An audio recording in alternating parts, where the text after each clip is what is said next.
जी बताइए, नाम क्या है आपका? मोहम्मद नजमुद्दीन। नजमुद्दीन साहब, ये दरभंगा टाउन है। जी, जी। कौन सा मोहल्ला है ये? ये मोहल्ला महाराजगंज है। महाराजगंज है। जी। दरभंगा इधर पिछले 3 महीने से अखबारात की सुर्खियों में रहा है। जी जी बिल्कुल। बदनाम हुआ है एक तरह से कहा जाए तो। 3 महीने से बहुत सारी गिरफ्तारियां हैं दहशतगर्दी के नाम पे हुई हैं।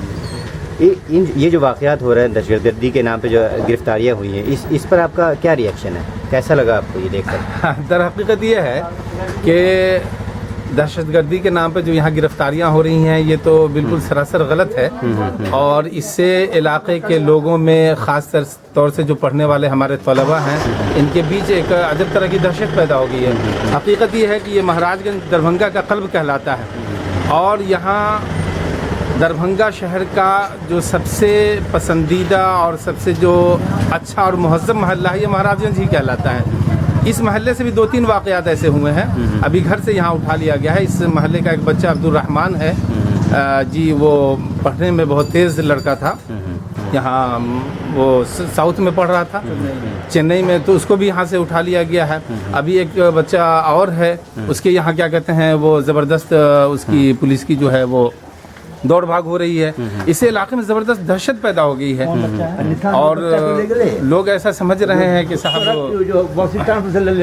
जी, लोग ऐसा समझ रहे हैं कि हमारे साथ कुछ इम्तियाजी सलूक किया जा रहा है और गालिबन हमारे जो चीदा जो सेलेक्टेड माइंड है उस माइंड को डिस्टर्ब करने की कोशिश की जा रही है। ये ऐसा हमने महसूस किया है। हम लोगों ने इसके खिलाफ आवाज़ भी उठाई है, लेकिन ये आवाज़ तो नक्कार खाने में तूती के बराबर है। तो ये बिहार का नाम कहीं भी नहीं था। जी। तलाश तो बहुत ज़माने से हो रहे हैं, पूरे इंडिया में हो रहे हैं। जी। लेकिन बिहार या दरभंगा कहीं नहीं था। अचानक दरभंगा कैसे आ गया लिस्ट में?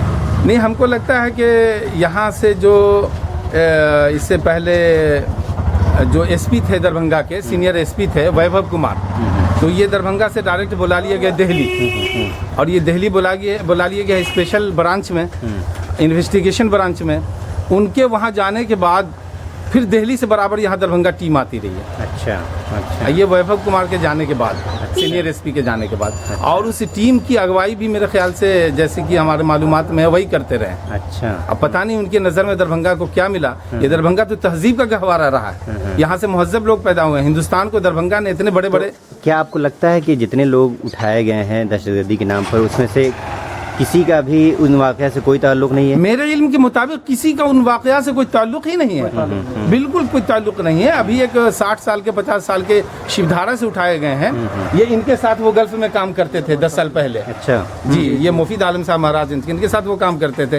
उनको वहाँ से उठा लिया गया। वो 15-20 साल से अपनी रोजी रोटी के लिए झेल रहे हैं और अपनी ज़िंदगी की गाड़ी किसी तरीके से वो गुजार रहे हैं। साइकिल मिस्त्री हैं वो, साइकिल की मिस्त्री हैं। उनका तो इससे मेरे ख्याल से तो कोई ये नहीं है। कोई नाता होता तो उसके घर अच्छे घर बने होते। जिस एक बच्चे को यहाँ चकजोरा से उठाया गया है, वो लैंब है, लंगड़ा करके चलता है, बड़ी मुश्किल से अपनी जिंदगी वो गुजार पाता है, लेकिन पढ़ने में बहुत इंटेलिजेंट वो लड़का था। अब्दुल रहमान उसका नाम था जी, पैर से थोड़ा माजूर है जी। लेकिन इस तरह की बातें हो रही है जो मेरे ख्याल से एक दहशत का माहौल पैदा